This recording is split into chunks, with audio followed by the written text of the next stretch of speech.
j'ai le tronc. Et là, est-ce que tu m'entends? Ouais, c'est faible, mais on va faire avec. Je la perds, mais on va faire avec.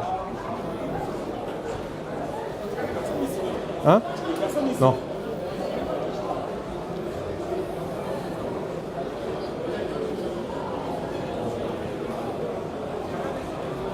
Parle-moi voir, Greg.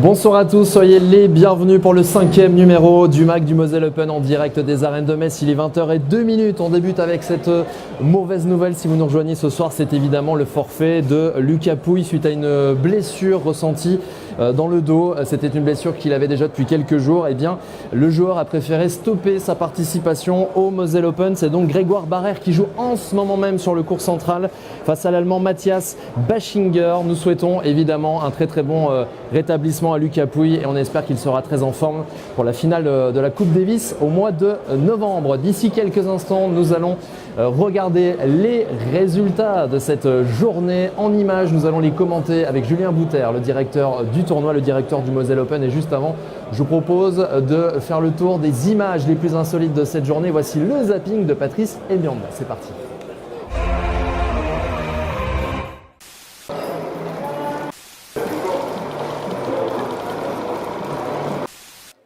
C'est bonjour ou bonsoir? Bonjour, ouais.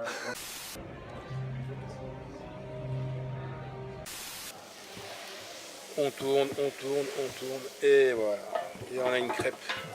Vous voyez, c'est comme dans le service, il y en a un, il fait bouteille. On commence pas à dire...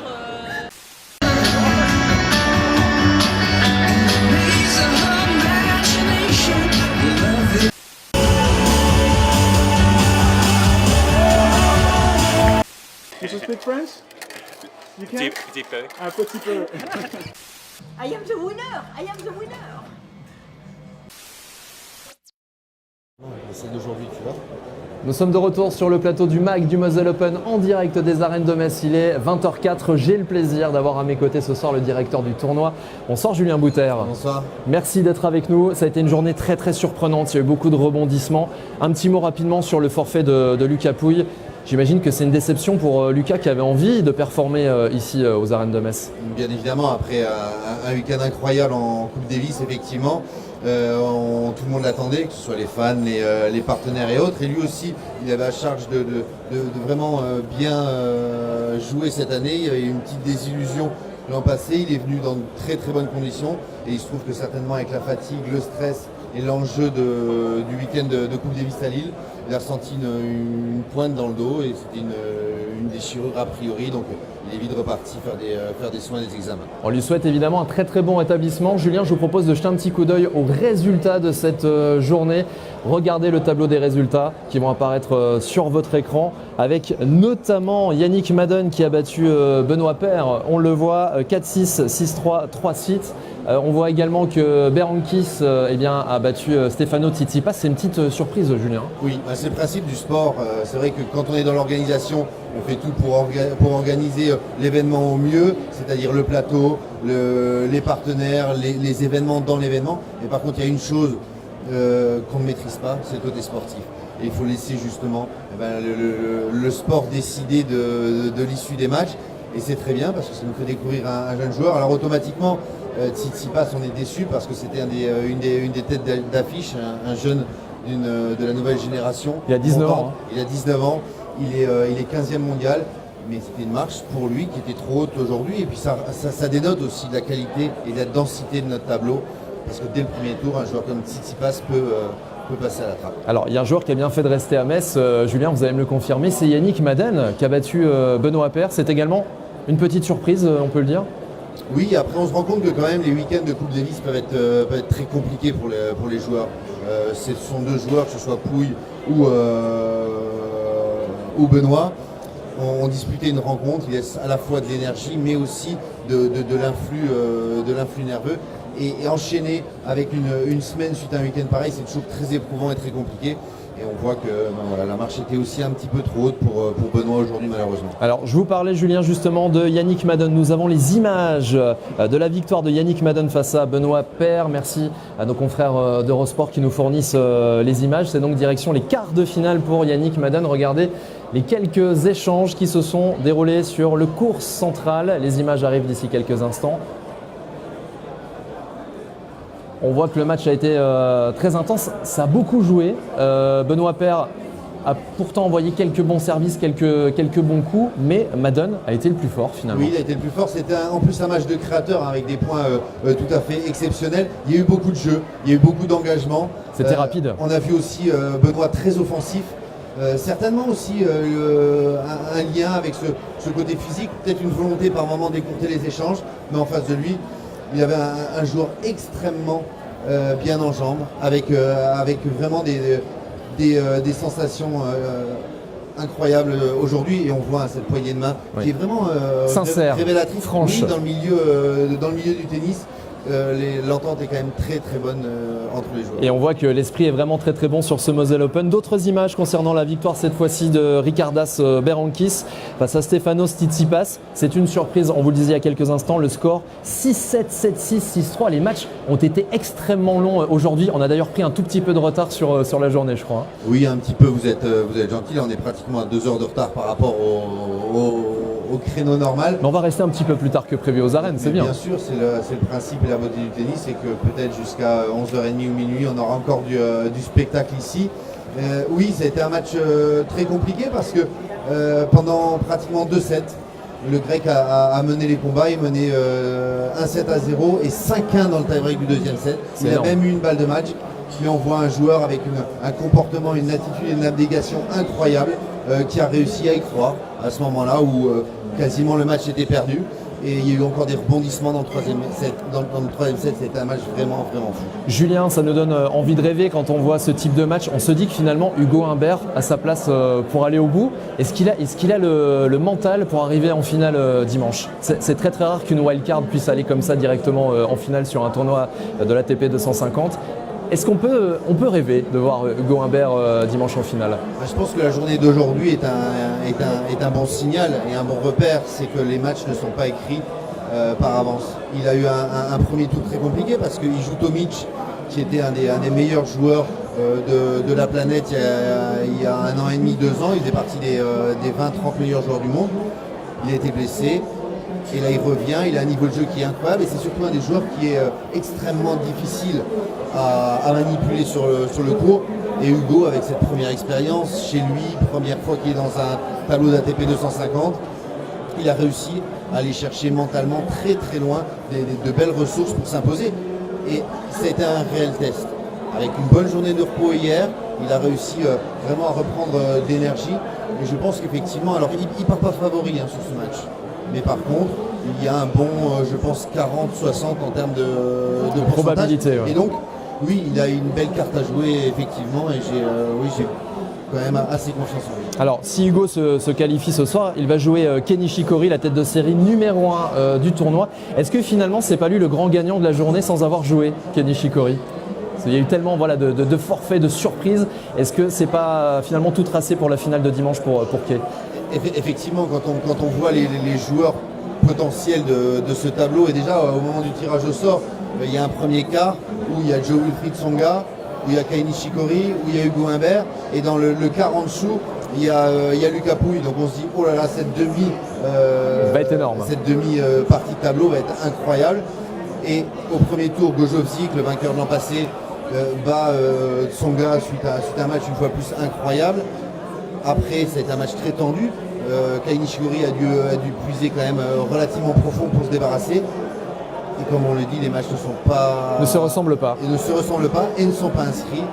Et pourquoi pas rêver, bien évidemment. Et Julien, un tout dernier mot avant de vous libérer, c'est la belle victoire à l'instant de Gilles Simon contre Filip Krajinovic. Alors, on va avoir un quart de finale 100% français entre Gilles Simon et Richard Gasquet. J'ai envie de vous dire que c'est que du bonheur. Oui, c'est que du bonheur. C'est vrai que Gilles ou Richard font partie de ces joueurs sur lesquels on peut compter. C'est un match très compliqué. Il ne faut pas oublier que Krajinovic il fait pratiquement partie de cette new gen, cette nouvelle génération du tennis. C'est un joueur qui est, alors malheureusement, pour lui, très souvent blessé, mais quand il joue, il a un niveau de jeu incroyable. On se rappelle, l'année dernière, il fait une finale au Masters de Paris-Bercy et on a découvert ce joueur vraiment incroyable. Et Gilles, alors qu'il est malmené dans le troisième, il arrive à trouver avec, entre guillemets, son âge, parce que il faut physiquement être capable d'aller puiser très loin. Une énorme force mentale sur le troisième set. Oui, et puis surtout, c'est un joueur d'échecs. Il a réussi à tisser sa toile et à l'emmener où il voulait sur cette fin de match. Non, un match une fois de plus incroyable qui s'est terminé, il me semble, 7-5 au troisième. Exactement, ça a été quand même très très serré jusqu'au bout. Julien Bouter, merci beaucoup sportivement. Ça a été un vrai succès ce Moselle Open. Vous avez réussi à tirer vraiment des étoiles du circuit ATP. J'imagine que certains autres circuits, d'autres tournois doivent vous envier un petit peu finalement, parce qu'on arrive ici à Metz à attirer des joueurs qui ont une vraie valeur ajoutée. Oui, effectivement, c'est vrai que si on compare tout au long de l'année, il y a des statistiques qui sont établies par l'ATP en termes de tableau. On fait partie d'un bon premier tiers, voire un premier quart en termes à la fois de qualité d'accueil, parce que je ne sais pas si vous avez vu aussi le cours, 250 avec un noir sale, un cours illuminé quasiment tout le tour en panneau LED, ça n'existe pas. Et pour le tableau aussi, on a je crois 12 ou 13 joueurs, il me semble 12 joueurs dans les 50, ce qui est d'une densité incroyable, effectivement, avec des têtes d'affiche. Voilà, on en a parlé, que ce soit Pouille, Tsonga, Nishikori, Tsitsipas, Simon, Gasquet. Non, c'est vraiment un bel aboutissement. Et je peux vous garantir que nous allons vibrer jusqu'à dimanche, jusqu'à la dernière minute de ce tournoi. Julien Bouter, merci beaucoup d'avoir été avec nous. Et vous revenez quand vous voulez ici sur le plateau du MAC du Moselle Open. Il est 20h13 les amis, nous sommes en direct sur Facebook. Et cette semaine, nous avons le plaisir de découvrir les joueurs du tournoi. Quentin Alice est à l'honneur ce soir. Il est né à Bondy, il a 21 ans.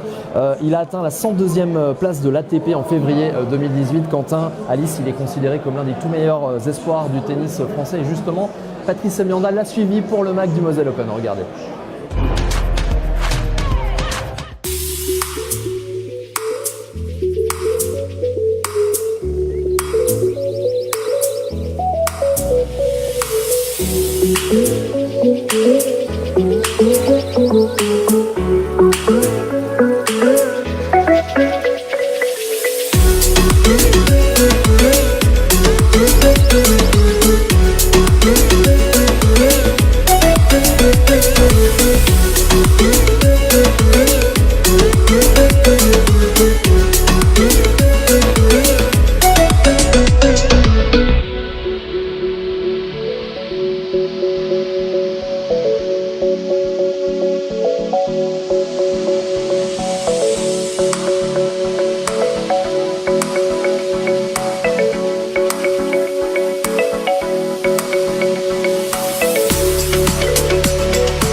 Salut Quentin.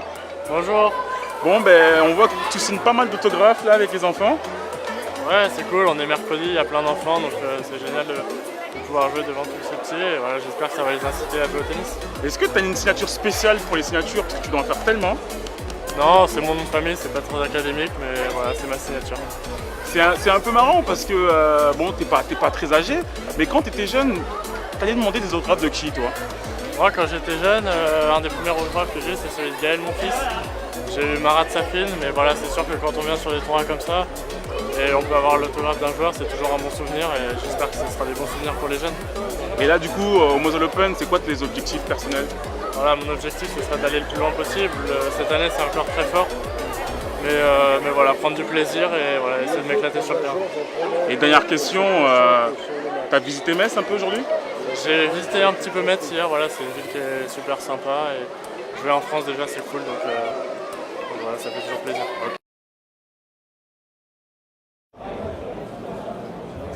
Nous sommes de retour sur le plateau du MAG du Moselle Open en direct, il est 20h15. Merci d'être très nombreux à nous suivre ce soir. Le MAG, c'est du tennis, mais c'est également des invités.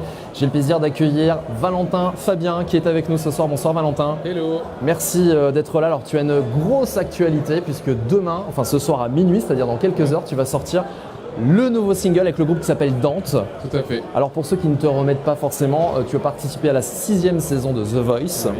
Tu as été dans la team de Mika, tu as chanté Elton John The Song de manière magistrale. Tu as fait ton petit bout de chemin, notamment la Music Academy Internationale de Nancy. En effet. Et ça y est, tu viens de signer, on peut le dire, avec Universal Music. S'il vous plaît, messieurs, dames, parle-nous un petit peu de l'aventure Dante. Alors Dante, c'est surtout une belle histoire parce que déjà c'est une rencontre. Moi, je connaissais déjà Sacha de The Voice, on a fait la même saison en fait. On a rencontré Florent qui a fait la dernière saison. Puis de rencontre en rencontre, Sacha connaissait 2 personnes qui habitaient à Nice, Florent et Rémi, et Tim aussi parisien. Et donc on s'est dit, voilà, on avait tous la même actualité, sortir d'école ou d'émission, et donc on s'est dit, bah voilà, pourquoi pas tenter l'aventure ensemble. Alors Valentin, tu joues également du piano, tu es danseur, tu es un vrai performeur à l'américaine. J'ai envie de te comparer un petit peu, tu es un petit peu notre Justin Timberlake à nous finalement. Oh. C'est un beau compliment. Ouais, c'est vrai.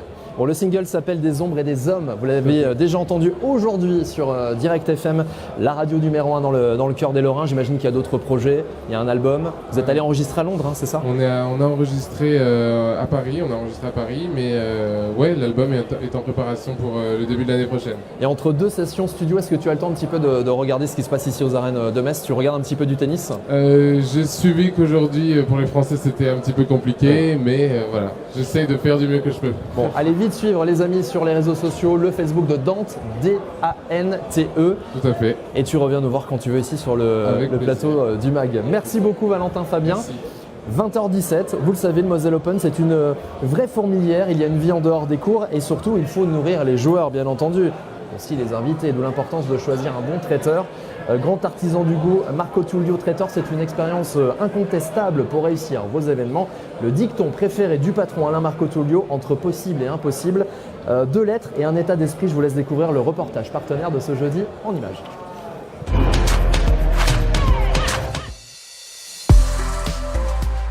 Marco Tullio, c'est une entreprise familiale qui a 51 ans cette année. Donc, qui a été créé par notre père et notre mère, Tony Marco Tullio et Nicole Marco Tullio. On est organisateur de réception, donc du sur-mesure en fait dans la restauration événementielle, aussi bien du congrès, du mariage, de l'organisation événementielle comme le Moselle Open. Marco Tullio partage depuis très longtemps des valeurs avec le sport. On a été partenaire depuis le début. On s'occupe de toute la restauration événementielle, mais également de la restauration des équipes qui travaillent sur le Moselle Open, des joueurs évidemment, du village partenaire, de l'Open Club. C'est aussi un restaurant en fait, qui est ouvert midi et soir sur tous les services. On a à peu près entre 80 et 100 entreprises à gérer. On gère également la restauration publique avec, cette année, c'est une nouveauté, c'est le Clubhouse. Sur la semaine à peu près du Moselle Open, on estime entre 12 000 et 15 000 couverts. Donc on est entre les équipes des écoles, notre staff habituel et nos extra-habituels, entre 120 et 150 personnes par jour. Et il y a aussi toutes les équipes sur le site de production de Louvigny, donc là où on a à peu près 80 personnes qui travaillent en permanence sur la production du Moselle Open. Sur le village, on retrouve plusieurs formules, donc soit du déjeuner assis, où là on a le chef de table qui va avoir une toque et qui va être désigné pour faire le service. Et sur le soir, on est vraiment sur du cocktail dînatoire qui vont durer tout au long de la soirée. La vraie recette, en tout cas la nôtre, c'est la convivialité, du partage et la qualité bien évidemment, mais c'est essayer tous les ans en fait, de proposer des nouvelles formules pour que le client soit satisfait et surtout qu'il y retrouve un vrai intérêt. L'avenir du tennis se joue ici.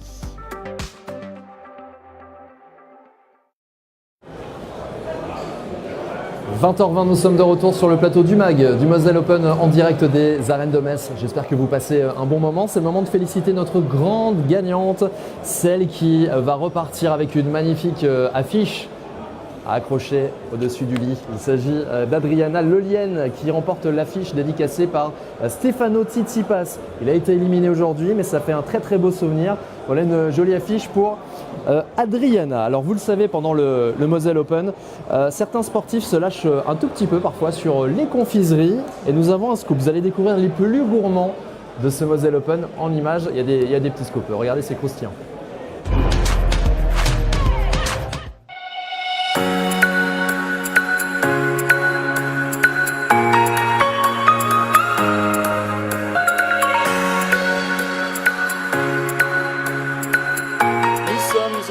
De confiserie avec Eric. Bonjour Eric. Bonjour. Comment allez-vous? Ça va très bien. Dites-nous un peu, les affaires vont bien au Moselle Open? Oui, les affaires vont toujours bien au Moselle Open. Alors dites-nous concrètement, qu'est-ce que vous vendez le plus? Ce qu'on vend le plus, les bonbons, c'est un produit qui marche toujours très très bien parce que ça fait toujours plaisir de se faire plaisir. Et puis après, on a nos crêpes où est-ce qu'on a une clientèle qui sont des vrais gourmands, des vrais adeptes. Et les joueurs qui viennent et qui sont gourmands. Et vous avez une petite anecdote, quel est le joueur qui vient le plus souvent? J'ai Peter Kojovic qui vient très souvent. D'accord. Qui est très gourmand. J'avais Tsonga, malheureusement là, il n'est plus là, mais qui venait assez souvent. J'ai Benoît Père, qui est un gros gourmand, qui mange des crêpes. C'est un gros mangeur de crêpes. Mais là, vous êtes en train de me dire que les deux premiers, ils ont perdu, ils sont éliminés. Donc à tout moment, ça veut dire que Benoît Père va être éliminé en mangeant vos bonbons. Pas du tout. Quand il mange une crêpe, c'est avant le match. Et en général, après, il gagne. Donc ça doit lui donner une bonne énergie, je pense. C'est cool. Alors, mais moi, j'ai une petite faim, ça tombe bien. Est-ce que vous pouvez me faire une crêpe, s'il vous plaît? Avec plaisir.